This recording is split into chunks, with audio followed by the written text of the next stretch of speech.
Vamos a ir a hacer un pequeño repaso de lo que vimos la semana pasada, porque no terminamos la lección. La semana pasada estábamos trabajando básicamente en el concepto de tres maestros. ¿Ok? Tres maestros que entendemos son absolutamente necesarios para que nosotros podamos aprender la Biblia, para que podamos entenderla. ¿Alguien me recuerda el primer maestro? ¿Aló? Eso, muy bien. Es el Espíritu Santo. ¿Ok? Nada como conocer al autor de un libro para saber y interpretar y entenderlo bien. Así que el Espíritu Santo es el primer maestro. El segundo, muy bien, el estudio disciplinado del discípulo de Jesucristo. ¿Ok? El discípulo de Jesús tiene que estudiar, tiene que leer la Biblia. Así que sería imposible creer que en una noche como esta alguien venga a tratar de aprender sobre Biblia y que no haya traído Biblia. Así que si usted trajo su Biblia, la levanta para ver yo donde la traiga, teléfonos, iPads, muy bien, muy bien. No podemos estudiar la Biblia si no tenemos una Biblia. ¿Ok? No hay nada que se diga de la Biblia que sea mejor que la Biblia misma. ¿Ok? Bien. Vamos a avanzar al tercer maestro. El tercer maestro, y era imposible abordar el tema de una manera superficial, es la iglesia. Y aquí tenemos que tener cuidado. La iglesia es el tercer maestro. ¿Por qué digo que tenemos que tener cuidado con esto? Por una razón muy sencilla. La iglesia católico romana, a pesar de tantas bondades a lo largo de la historia, ha cometido algunos errores. Uno de ellos fue y ha sido plantearse como intérprete infalible para la comunidad. O sea, usted va a creer lo que yo le digo. La iglesia evangélica, en sus manifestaciones más ortodoxas, también se ha planteado como un intérprete infalible. Por eso la ponemos en tercer lugar, porque la primera responsabilidad, el primer milagro es del autor. El Espíritu Santo es su iluminación lo que nosotros requerimos. Luego, la disciplina, se espera que cada lector tenga acceso directo a la palabra de Dios. Y ahora sí, existe sin duda alguna una necesidad de que nosotros seamos enseñados en la palabra de Dios. Todos necesitamos de alguien que nos pueda guiar.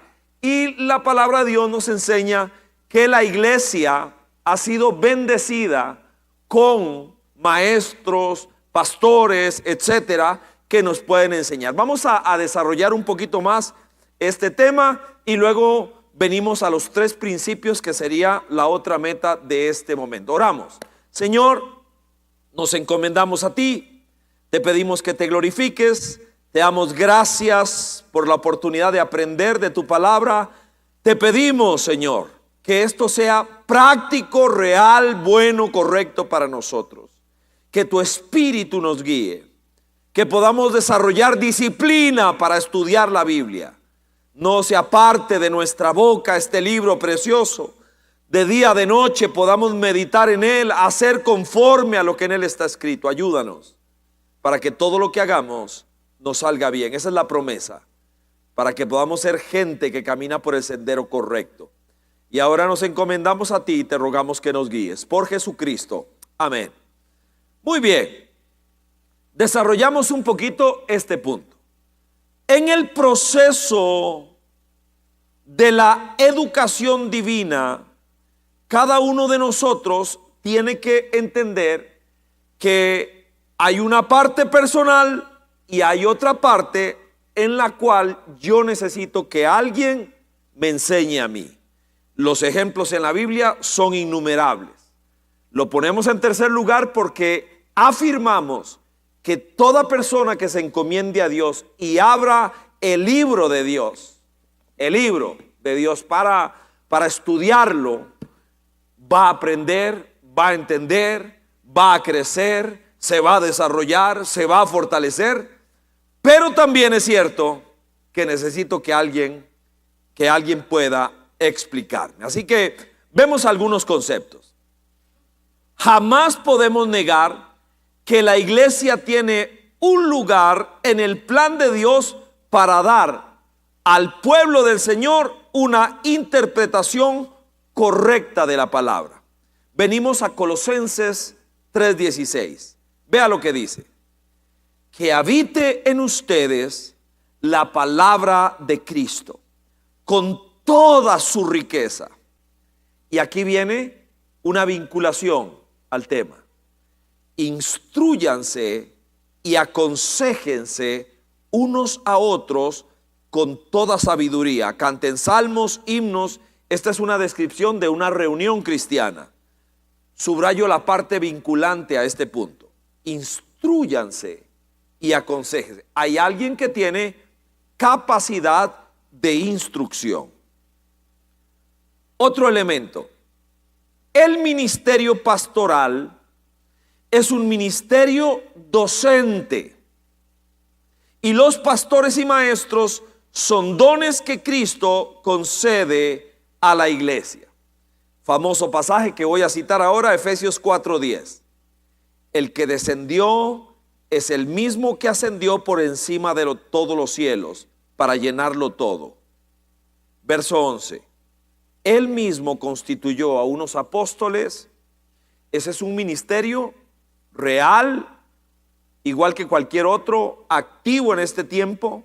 Lastimosamente, lastimado, ha sido abusado, y el retrato no es el que el Nuevo Testamento presenta algunas veces acá, pero es un ministerio real. Profetas, ministerio real, genuino, legítimo, también muy lastimado. Evangelistas, dice, y a otros pastores y maestros. Cada ministerio enriquece la iglesia, fortalece la iglesia. El ejercicio saludable de los diferentes ministerios fortalecen la iglesia. ¿Ok? Y aquí entramos a hilar un poco más delgado. Como ningún maestro humano es infalible, Cristo nos prohíbe seguir servilmente a cualquier maestro humano. No estoy diciendo yo admiro a Charles Swindoll, yo admiro a John MacArthur, me nutro de sus libros, de su literatura, admiro a Philip Yancey, pero eso no quiere decir que ellos pueden poner lo que les dé la gana y yo me lo voy a tragar de manera invicta. Eso no quiere decir. Se espera de usted que por venir y meditar en la palabra de Dios sepa cuándo decir amén y cuándo no. Y es impresionante, y lo prueban las teologías excesivas, como la teología de la prosperidad, teologías que lanzan al estrellato algún ministerio, que hacen que los egos se inflen de una manera impresionante. Todo eso se controlaría si las personas conocieran la palabra de Dios. Pero como es alguien famoso que tiene una iglesia muy grande y dice prácticamente cualquier cosa, la gente se va de cabeza. Y es una tragedia, es una tragedia. Usted y yo tenemos que generar filtros.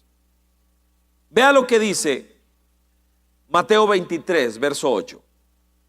Pero no permitan que a ustedes se les llame rabí, porque tienen un solo maestro y todos ustedes son hermanos. Y no llamen padre a nadie en la tierra, porque ustedes tienen un solo Padre y Él está en el cielo.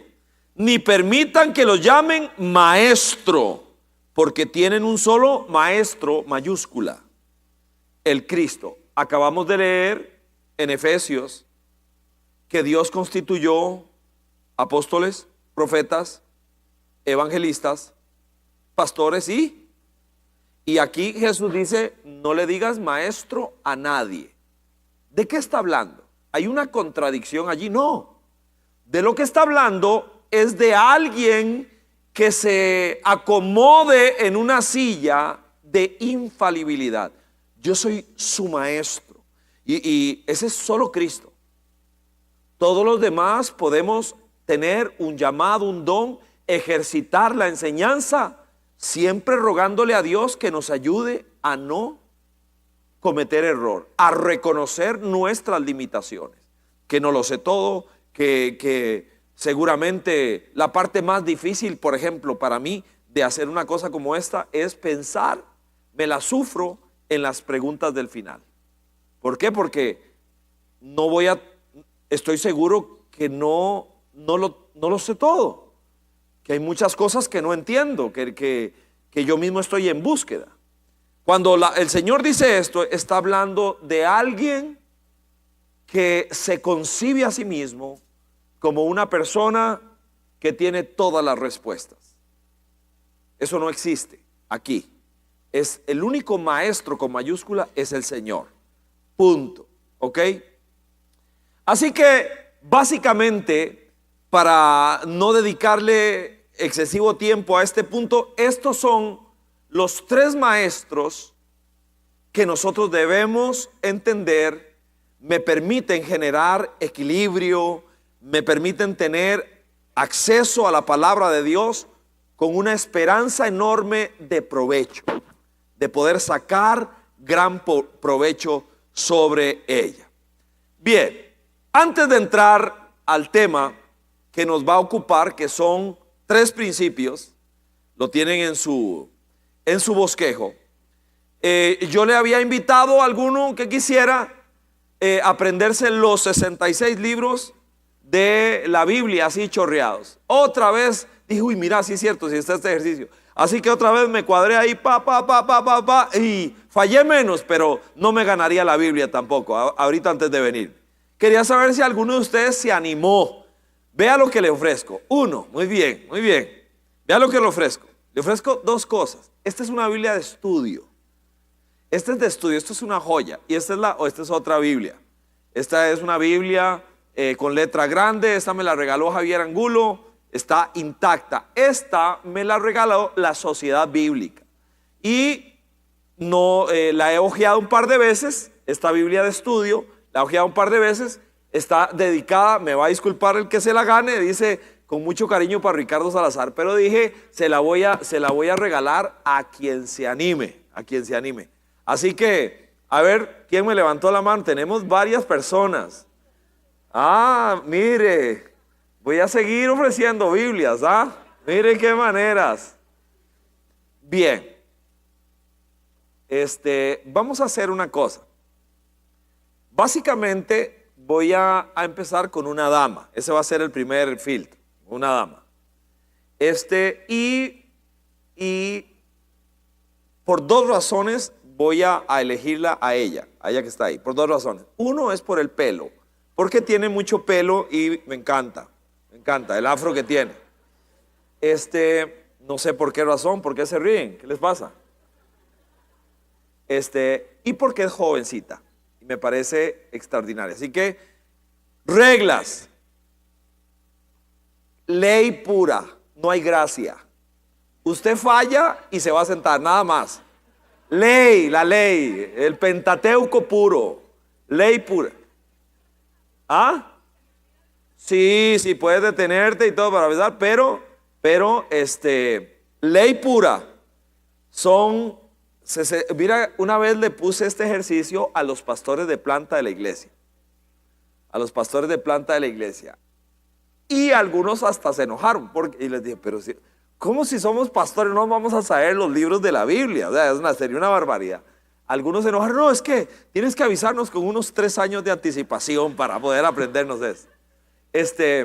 vamos a valorar mucho el esfuerzo, pero a lo que vinimos es ley. Estos son los libros de la Biblia, ahí se los pasamos también. Vamos a ver, y como eres la primera, va a escoger cuál de los dos quieres, ¿ok? Así que, ¿cómo te llamas? Ok. Génesis, Éxodo. Yo. ¿Cómo te llamas, hija? Shirley. Ok. Ajá, correcto. Bueno, 1, 2, 3. Dele. Génesis, Éxodo, Levítico, Números, Deuteronomio, Josué, Jueces, Ruth, Primera de Crónicas, Segunda de Crónicas. Yo necesito que alguien me vaya controlando esto. ¿Ya sonó? Es que necesitaba una chicharra. Ok, el público que es cruel, ¿cómo se llama? El chacal. Hay varios chacales aquí. Varios chacales. Ibas muy rápido y sí, fallaste. Yo creo que necesito, ¿dónde estaba Marianne? Para que sea el chacal oficial. El chacal oficial, Marianne Leroux, ¿ok? Fallaste, mi amor. Sí. ¿Ok? Tu turno. Gracias. ¿Ok? Gracias. ¿Aquí?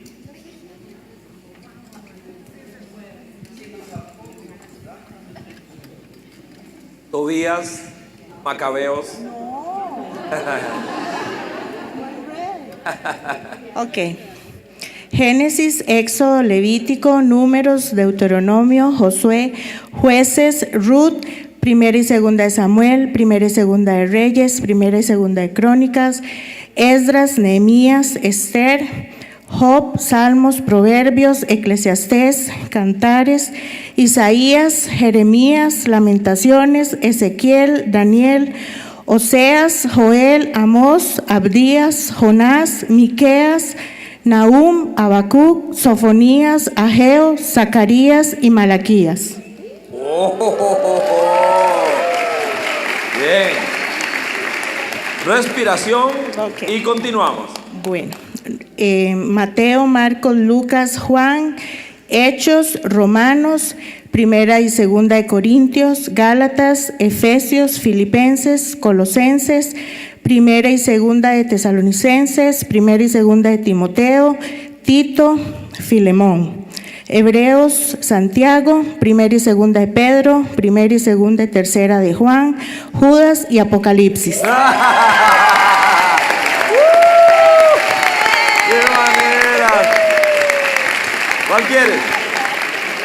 ¿La de letra grande o la de estudio? Dios te bendiga. Muy bien. Un aplauso. Ok. Muy bien. ¿Quién se anima? Otra vez. ¿Sí? Puras damas, entonces. Tenemos un varón. Ok. A ver, campeón. ¿Tú? Sí, ahí va. Muy bien. Ok. Génesis, Éxodo, Levíticos, Números, Deuteronomio, Josué, Jueces, Ruth, Primera y Segunda de Samuel, Primera y Segunda de Reyes, Primera y Segunda de Crónicas, Esdras, Nehemías, Esther, Job, Salmos, Proverbios, Eclesiastés, Cantares, Isaías, Jeremías, Lamentaciones, Ezequiel, Daniel, Oseas, Joel, Amós, Abdías,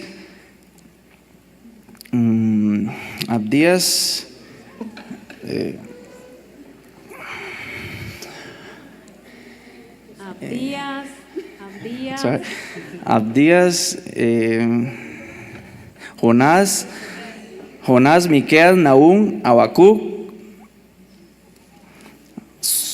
Sofonías, Ageo, Zacarías y Malaquías.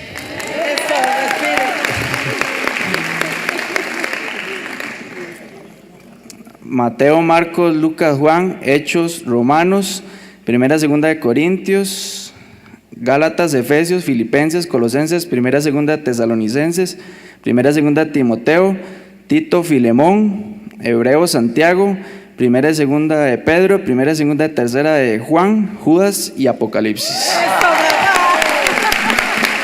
Muy bien, muy bien. Bueno. Un poco de gracia siempre. Muy bien, muy bien. De verdad, un aplauso para, de verdad, los dos. Excelente, muy bien. Bueno, vamos a, ya que trabajamos tres maestros, ahora vamos a abordar tres principios fundamentales. Vamos a ir poco a poco. En el mes de mayo vamos a trabajar un poquito más, algunas cosas un poquito más profundas. Ahora vamos a hablar de tres principios. Tres principios fundamentales para que una persona pueda abordar con mayor capacidad de entendimiento, de interpretación, la palabra de Dios. ¿Ok? El ejercicio que acabamos de vivir es muy importante. Yo necesito saber, tener conocimiento del panorama de la Biblia, la subdivisión de los grupos. ¿Ok? La ley, ese Pentateuco, los 5 primeros libros, los libros de historia, los libros de sabiduría. Tengo que entender los evangelios, los profetas menores, los profetas mayores. Tenemos que entender dónde está cada uno, qué lugar ocupan, ¿ok? Igual en el Nuevo Testamento. Y ahora acabamos de terminar estos maestros que son fundamentales, son la oportunidad para poder acceder a mayor entendimiento. El Espíritu Santo, la disciplina del discípulo y la iglesia. Y ahora, tres principios fundamentales. Una persona que maneje esto, cada uno de ellos es capaz de ser un curso en sí mismo largo y profundo. Vamos a trabajar cada uno de ellos. ¿Ok? Así que vamos a arrancar con estos tres principios. El primero de ellos es el de la simplicidad. Es el principio de lo simple. Esto no quiere decir que nosotros no encontremos en la Biblia cosas complicadas. Cuando Pedro habla de los escritos de Pablo, dice, hay algunas cosas que Pablo escribe que son difíciles de entender.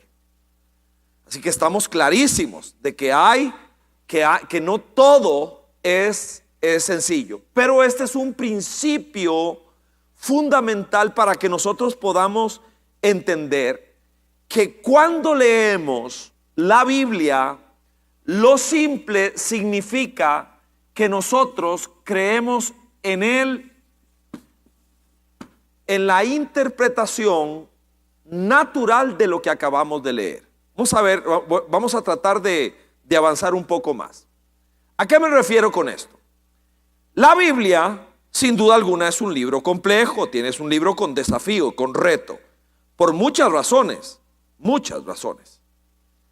Pero yo necesito entender que el Dios de la Biblia es un Dios que quiere darse a conocer. Que Dios es un Dios que se quiere revelar. Citábamos la clase anterior, el Salmo 19. Y hacíamos un orden de lo que es las pruebas de que el Dios de la Biblia quiere revelarse. Dice el Salmo 19, los cielos cuentan la gloria de Dios. El firmamento anuncia la obra de sus manos. Entonces nos está diciendo que Él, por la huella en la creación, se revela. El segundo nivel de revelación es la especial. La ley del Señor es perfecta, convierte el alma. La Biblia es la segunda línea de revelación y la revelación máxima de Dios es Cristo, es Jesús. Lo conocemos a Dios. Si queremos preguntarnos cómo es Dios, nosotros tenemos que poner los ojos en Jesucristo. ¿Ok? Así que es un Dios que se revela, y el Dios que se revela, cuando lo hace a través de la palabra de la Biblia, Él quiere que entendamos. No es un código como el código Da Vinci, que hago esto y que me pongo unos lentes para ver cuáles letras y cómo se... Es Dios hablando con frescura, con naturalidad, con simpleza. Dios quiere que yo conozca, que lo conozca. No es un código totalmente así imposible de descifrar. Necesito estudiar, necesito entender, sí, pero tengo que venir al significado natural de las cosas. No significa necesariamente que es una literalidad siempre. Vaya preparando sus inquietudes, porque esto genera muchas, ¿ok? Vamos adelante. Todo el proceso de revelación de Dios es un proceso que se supone desde Dios, lo vamos a ver en la palabra, claro y no para confundir a la gente. Primera de Juan 1:5 dice: este es el mensaje que hemos oído de él y que les anunciamos. Dios es luz y en él no hay ninguna oscuridad. Él no vino para engañarme. Dios no es de los que mueve las tacitas para que yo no encuentre dónde está lo que se busca. El Dios de la Biblia es un Dios que se quiere revelar. Cristo es la prueba máxima de esto. Así que aquí nosotros batallamos con algunas cosas que son naturales. Por ejemplo, naturales en nosotros. Hay formas de interpretar la Biblia que son muy populares, pero son erradas. No es el mensaje simple. Un ejemplo de esto es la alegoría.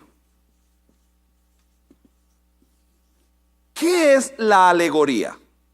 La alegoría es la interpretación que una persona le da antojadiza. No tiene nada que ver con el contexto, no tiene nada que ver con la intención del autor, sino que esta persona alegoriza el pasaje. Yo no sé si alguien aquí tiene algún ejemplo de esto, que alguna vez oyó alguna alegoría y sabe de lo que estoy hablando. Le doy un ejemplo entonces. Vea esta alegoría. Alguien dijo que David cogió 5 piedras del arroyo y entonces dice que la primera piedra es la fe, que la segunda piedra es el valor. Eso no dice. Lo que dice la Biblia es que David cogió 5 piedras. No le da una identidad a cada piedra. Pero cuando alguien oye a un alegorista interpretar la Biblia de esa manera, le parece fascinante y le parece una revelación extraordinaria. En ningún lado dice que una piedra era la fe y que la otra era el valor y que la otra fuera lo que fuera. En ningún lado dice. No lo puede probar, él lo supone y le impone al pasaje decir algo que nunca está diciendo. Y a la Biblia hay que respetarla. El Apocalipsis empieza con esta sentencia: dichoso el que lee las palabras de esta profecía. Aplica para todo. Hay de aquel que le sume, hay de aquel que le reste. La Biblia se respeta profundamente. La pregunta entonces, volvamos al ejemplo: ¿por qué David cogió 5 piedras? Mi interpretación de eso es: si no me cuajo Goliat en la primera, me lo cuajo en la segunda. Esa es mi interpretación. Demasiado simple. Usted dice: qué barbaridad, me gusta más el de la fe, suena más emocionante, el valor. Pero eso lo tuvo que inventar la otra, porque se lo apió la primera. Pero hay alguien que dijo que Goliat tenía hermanos, por si se venía otro de los hermanillos, y eso sí dice la Biblia. Así que ahí hay algo, por lo menos hay algo. El punto es yo leo la Biblia simple, con simpleza, porque Dios quiere revelarse. Él no necesita no quiere que yo sea Einstein para poder diagramar algo. Él lo que quiere es que yo lea con naturalidad y con simpleza lo que ahí dice. No estoy diciendo que no hay partes difíciles.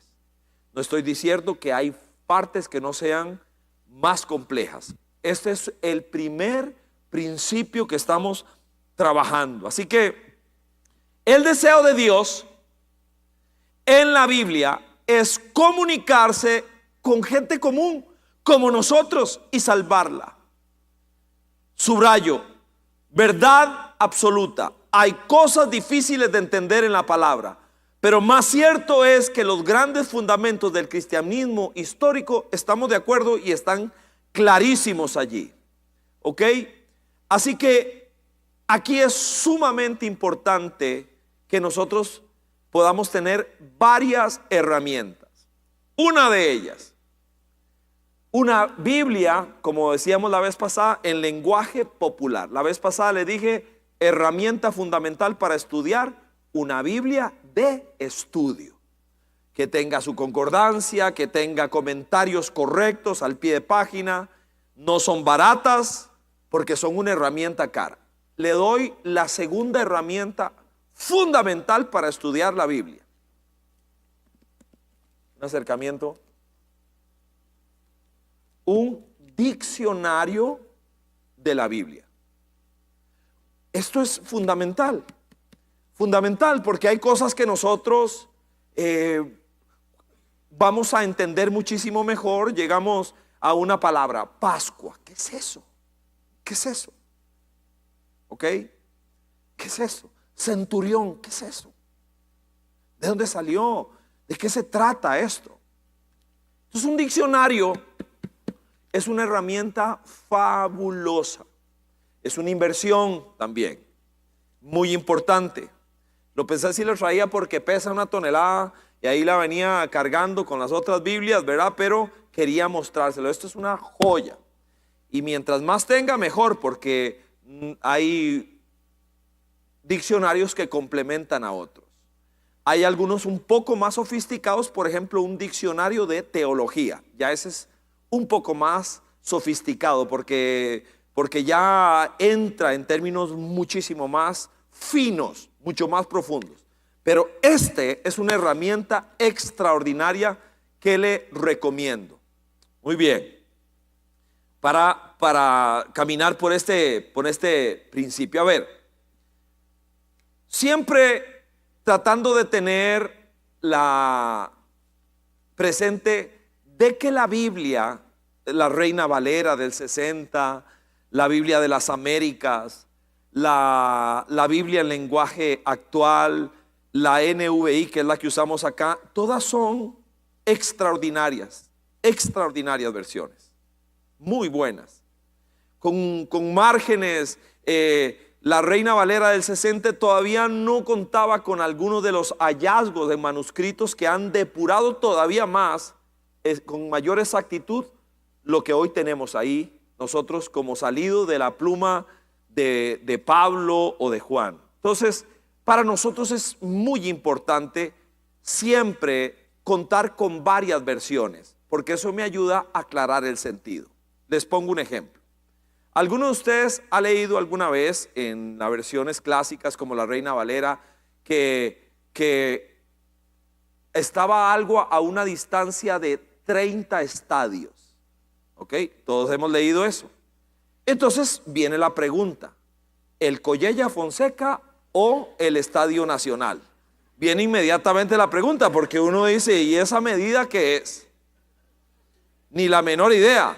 Las versiones modernas ya lo traducen, porque ¿qué pasaba? Alguien decía, yo quiero ser fiel a la medida, pero un ciclo, ¿qué es un ciclo? No tenemos la menor idea qué es un ciclo. O qué es un estadio en cuanto a dimensión. Entonces usted viene a una versión moderna, y las versiones modernas, por la filosofía de traducción, que es equivalencia dinámica. Las traducciones modernas utilizan el concepto filosófico para traducir de la equivalencia dinámica, Y la equivalencia dinámica agarra el concepto estadio que estaba allá en el griego, que para ellos tenía sentido, y lo traduce para nosotros en metros o en kilómetros o en lo que se registre, lo que sea necesario, y entonces nos da una idea directa, ¿ok? Porque el Dios de la Biblia es un Dios que quiere revelarse a nosotros, y lo hace con simpleza, lo hace con naturalidad. Entonces leo con frescura, me acerco sin miedo, sin miedo. Alguien alguna vez dijo que leer la Biblia hacía que la gente perdiera la razón. Eso no es cierto. El Dios de la Biblia quiere comunicarse con nosotros, quiere que lo conozcamos, quiere que lo discernamos. Bien. Ok. Vamos a tener un ejercicio práctico acá.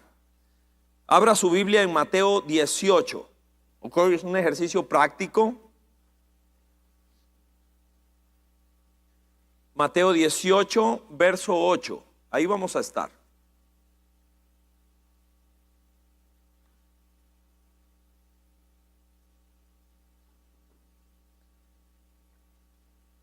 Lo voy a leer, usted lo va a seguir. Y ahí en sus mesas van a tener una pequeña discusión. Cuando digo discusión, intercambio de ideas. ¿Qué significa esto? ¿Qué nos significa? Lo leo, usted me sigue. 1, 2, 3. Si tu mano o tu pie te hace pecar, córtatelo y arrójalo. Más te vale entrar en la vida manco o cojo que ser arrojado al fuego eterno con tus 2 manos y tus 2 pies. Y si tu ojo te hace pecar, sácatelo y arrójalo. Más te vale entrar tuerto en la vida que con 2 ojos ser arrojado al fuego del infierno.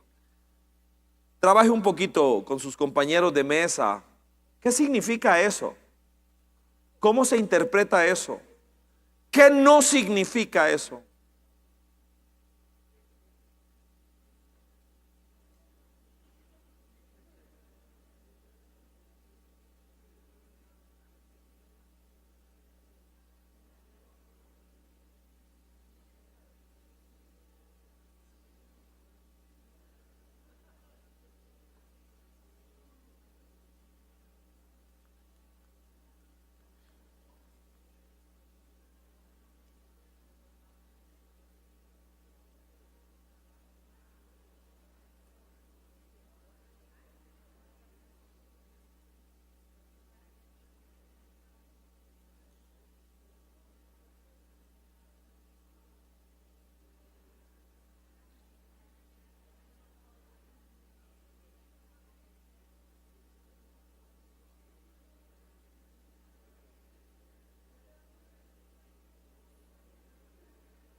Ok, bien.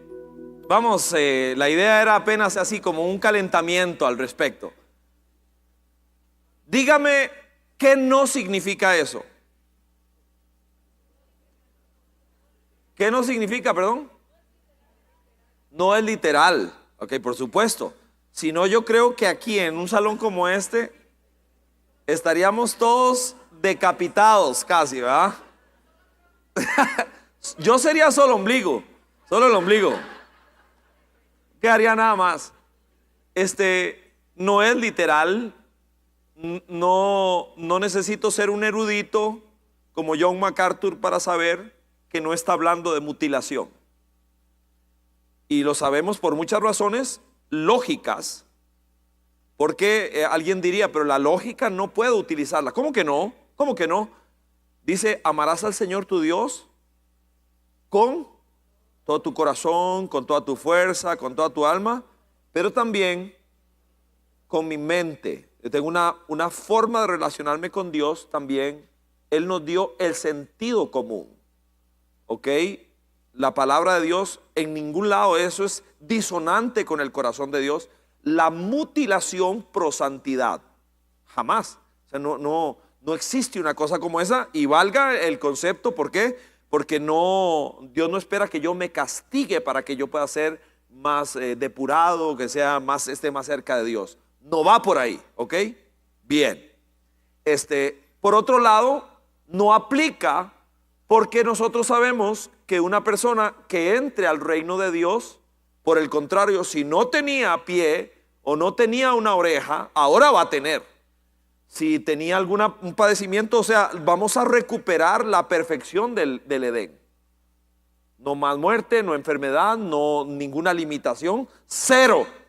¿Ok? Así que no aplica, a la luz del tenor de la Biblia, lo vamos a ver ahora, que una persona se le diga mejor que entres sin brazo que entres que con los dos brazos al infierno. O sea, no aplica de esa manera la descripción general. Ok, ¿qué sí significa esto? Ajá, muy bien. Una palabra importante que a veces da miedo porque se utiliza normalmente a personas que no piensan, pero sí hay. ¿Qué más? ¿Qué significa esto? Hey.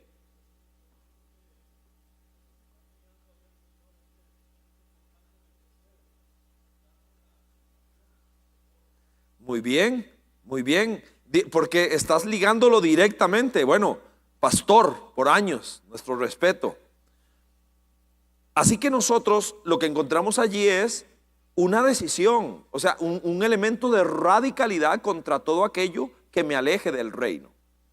El reino de los cielos sufre violencia desde el principio, solo los violentos lo arrebatan. ¿A qué se refiere? ¿Una violencia contra otra persona? No, contra todo aquello que me aleje del reino. Radical, fuerte, sin mucha contemplación. Eso es lo que dice. Y esto es confrontativo porque nosotros somos palanganas con muchas cosas. Nos palanganeamos mucho con las cosas. Ahí vamos llevando las cosas. Un día de estos, pasado mañana. Y cuando venimos a la palabra es confrontativa con nosotros. Fuerte. ¿Ok? Bien.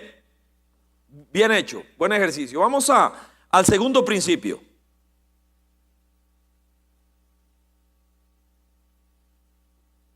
Es el principio de la historia.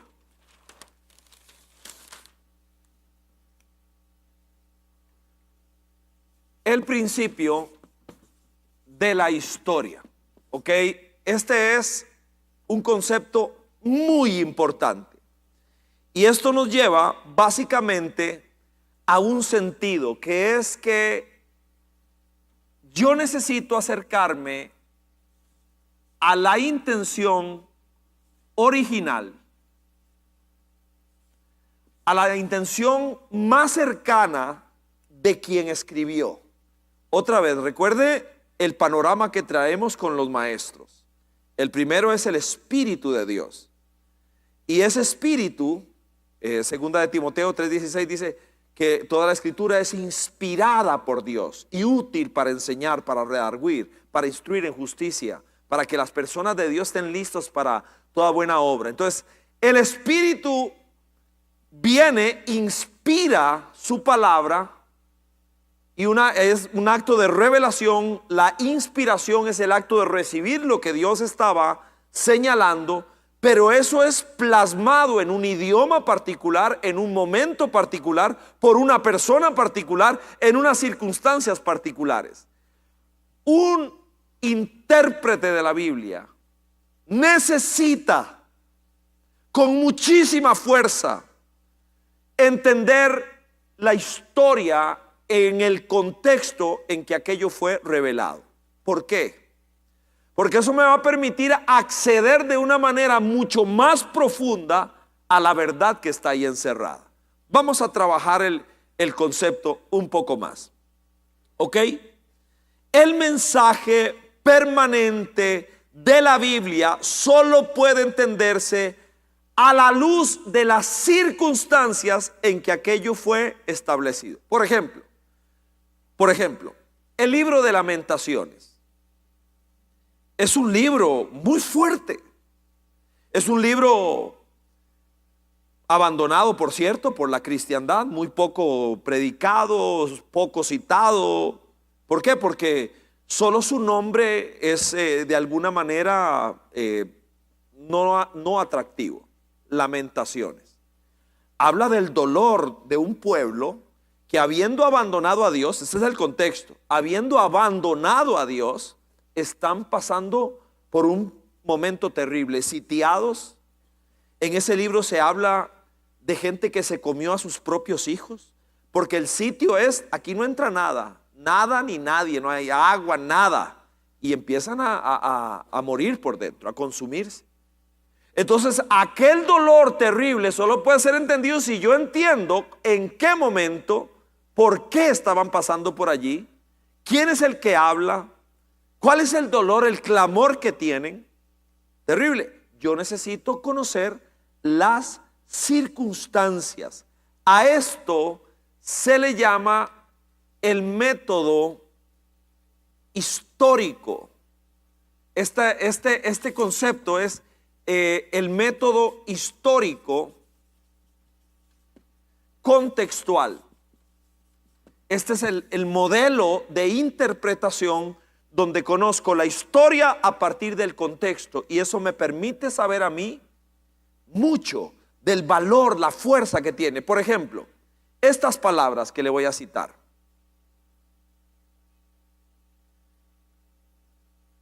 Estén siempre gozosos. ¿Quién dijo eso?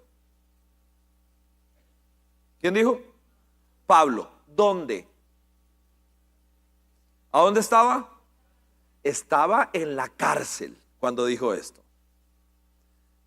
Algunos han dicho, porque esto se enseña en Filipenses, ¿verdad? Estén siempre gozosos. Otra vez les digo, estén siempre gozosos. Alguien dijo que cuando le estaba dictando a la persona que le estaba escribiendo, que le estaba ayudando, está Pablo en el cepo, está allí todo oscuro, todo húmedo, no le habían permitido ir a orinar, está orinado encima de sí mismo y está dictándole al otro y dice, escribas esto: estén siempre gozosos. Y el que está escribiendo se queda como pensando. Y entonces lo vuelve a ver y dice, otra vez te digo, esté siempre gozoso. Porque cobra un sentido. ¿Quién dice eso en medio de una calamidad como es? Alguien que conoce algo, alguien que conoce a alguien. Alguien que sabe que Dios está por encima de las circunstancias. Entonces, saboreo, entiendo muchísimo mejor cuando empiezo a manejar este modelo. El modelo de interpretación histórico-contextual. A esto también, estos son términos técnicos que no es la intención nunca impresionar a nadie. La idea es que uno sepa qué significa eso. El término exégesis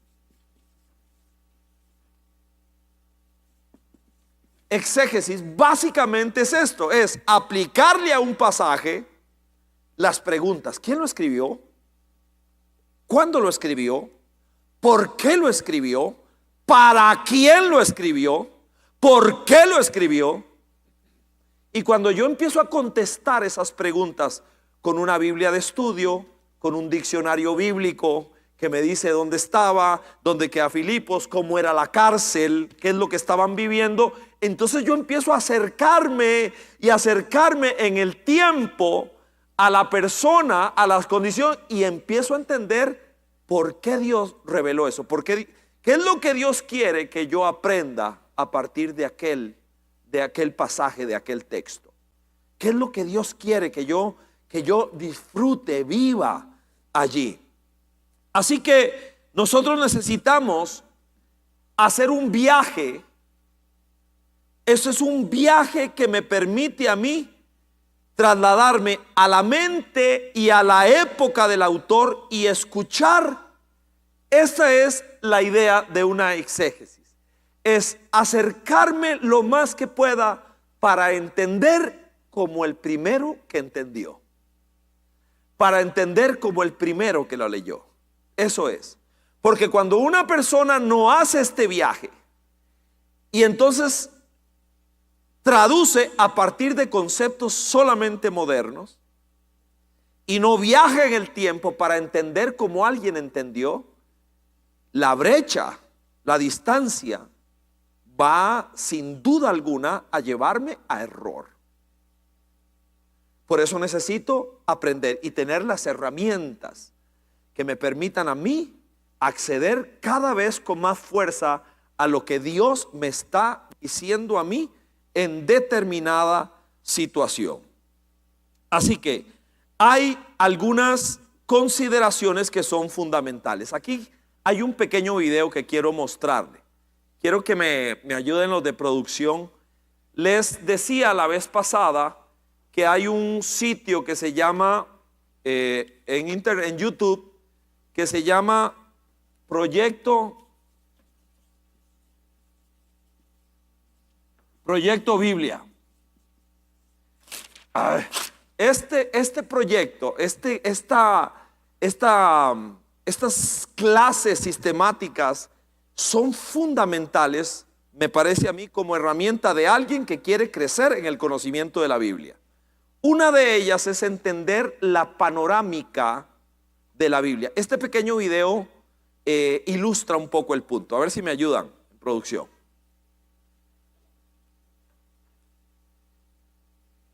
Sabemos que la Biblia es extensa y para muchas personas un libro intimidante, pero creemos que ella en su totalidad está contando una sola historia que nos lleva a Jesús. Así que queremos ayudarte a aprender cómo leer la Biblia conforme la lees en su totalidad por ti mismo. La experiencia de leer la Biblia es, primero que nada, un plan de lectura que ha dividido la historia de la Biblia en 16 capítulos. Ahora, hemos reordenado algunos de los libros para ayudarte a ver cómo funciona la historia en general y cómo es que cada libro contribuye a ella. Así que comenzamos con la creación del mundo y la caída de la humanidad, lo que nos lleva a las promesas de pacto de Dios a Abraham y su familia, el pueblo de Israel. Luego, llegas al rescate de Dios a Israel en el éxodo de Egipto, a lo que le sigue el pacto que Dios hace con ellos en el monte Sinaí. A partir de ahí, Dios guía a Israel a través del desierto hacia la tierra prometida, donde Israel se convierte en una nación y quebranta el pacto. Esto lleva al auge y la caída del reino de Israel, culminando con Israel siendo exiliado de la tierra. Aquí la historia hace una pausa y lees la poesía de los profetas que vivieron antes del exilio de Israel, y también tienes los escritos de sabiduría que reflexionan acerca de esta parte de la historia.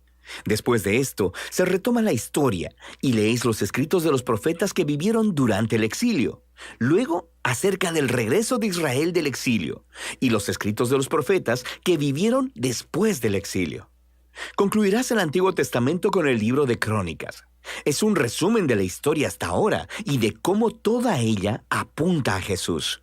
Y finalmente llegamos a Jesús mismo y su anuncio del reino de Dios, a lo que siguen las cartas de los apóstoles al pueblo del reino de Jesús.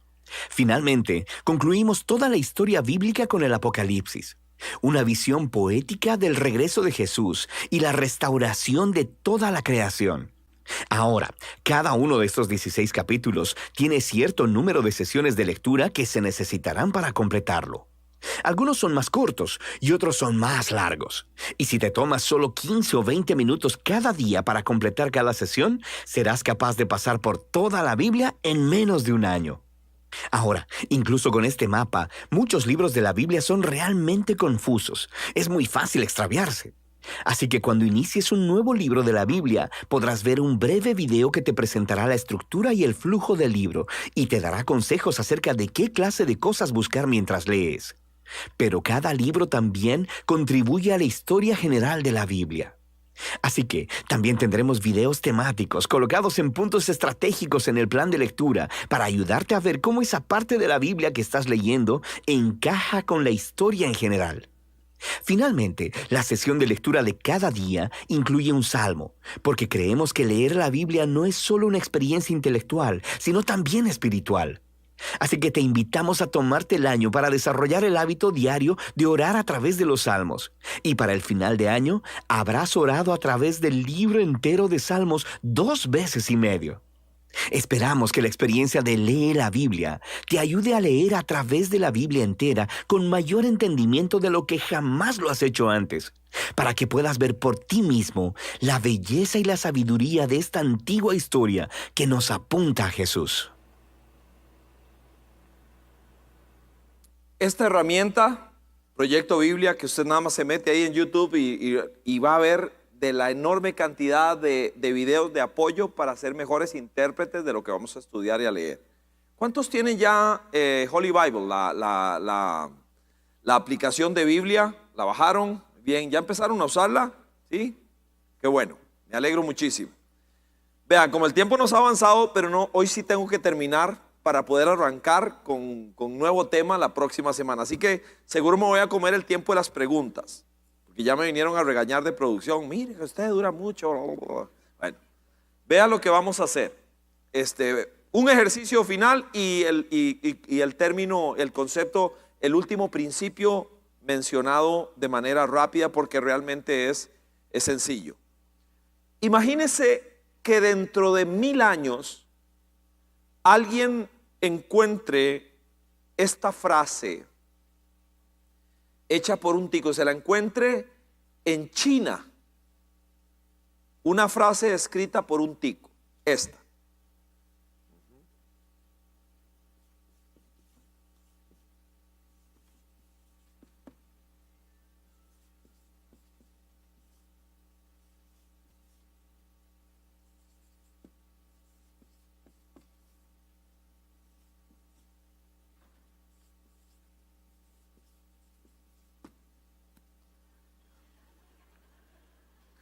Imagínense que un chino dentro de 1000 años allá encuentre esta declaración de un tico.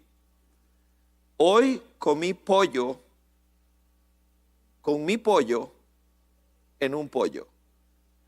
Eso tiene sentido para nosotros los ticos, ¿verdad? Tiene sentido. Quiere decir que fui a Haz de Oros, ¿ok? Y ahí me compré unas presitas de pollo, las comió con la novia, el novio, corresponda, y fueron al parque ahí y se sentaron a comerse. Eso es lo que significa, ¿cierto? Ahora imagínense el chino haciendo cerebro. ¿Qué fue aquello? ¿Qué es eso?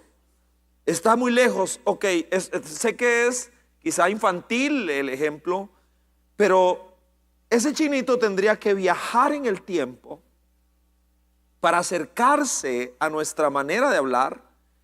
Por ejemplo, el griego del Nuevo Testamento es griego koiné. Había griego clásico, era el depurado. Había griego refinado. Hay 3 tipos de griego. Y el griego en el que fue escrito el Nuevo Testamento fue el griego del mercado central.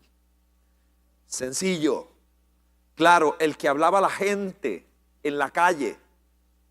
Entonces, este es un ejercicio muy sencillo para entender que nosotros tenemos el mismo reto. Nosotros somos los chinos y tenemos que interpretar algo que fue dicho allá. Por eso es que es tan valioso la labor de los exégetas, de las personas, de los traductores bíblicos, porque cuando ellos vienen con las versiones tratan de acercar el pasaje manteniéndolo puro a nuestro entendimiento.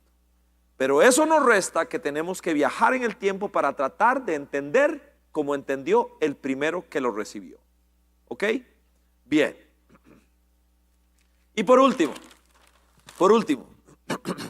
concluimos con esto. Rápidamente, porque sé que me comí el tiempo. El último principio es el principio de la armonía. ¿Ok? Es el principio de la armonía. Y esto básicamente habla de un sentido general. ¿Ok? La Biblia, a pesar de que son más de 40 autores, en 1600 años del primer libro al último que fue escrito, en Europa, Asia, es una enorme cantidad de circunstancias diferentes. Hay una sola mente detrás de todo, la mente de Dios. Entonces, desde el Génesis hasta el Apocalipsis, a pesar de que hay en diferentes géneros literarios, está la historia, está la poesía, está el Evangelio, que es en sí mismo un género diferente. Básicamente nosotros encontramos armonía, una armonía de principio a fin. Este principio lo que significa es que, y lo que me cubre, es que yo nunca le puedo dar una interpretación antojadiza a un pasaje en particular si no está respaldada por el contexto general de la Biblia. Este principio nos cuida del error. ¿Por qué? Porque cuando hay algo que no es fácil de entender aquí, la Biblia lo va a explicar allá. Vamos con un ejemplo. Mateo 26 es una escena donde se narra el Getsemaní.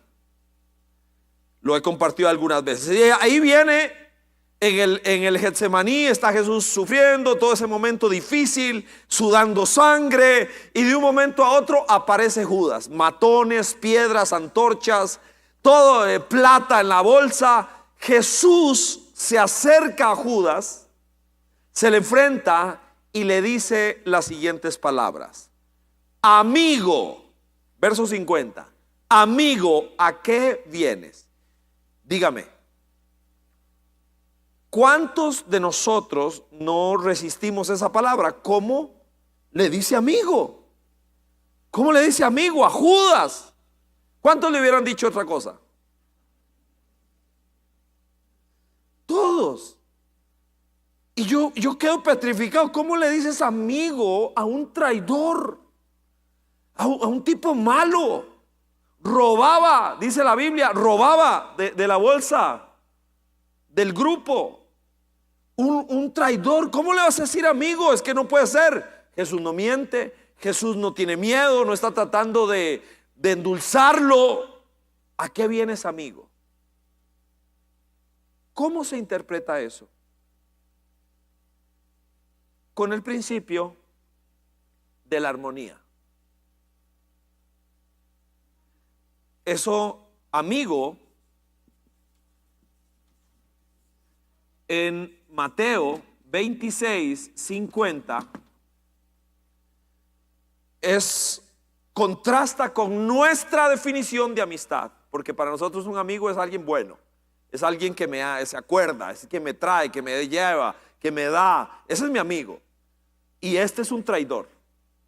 Pero el principio de la armonía, que le otorga un sentido general, me lleva a mí a entender que tiene que haber una explicación para eso.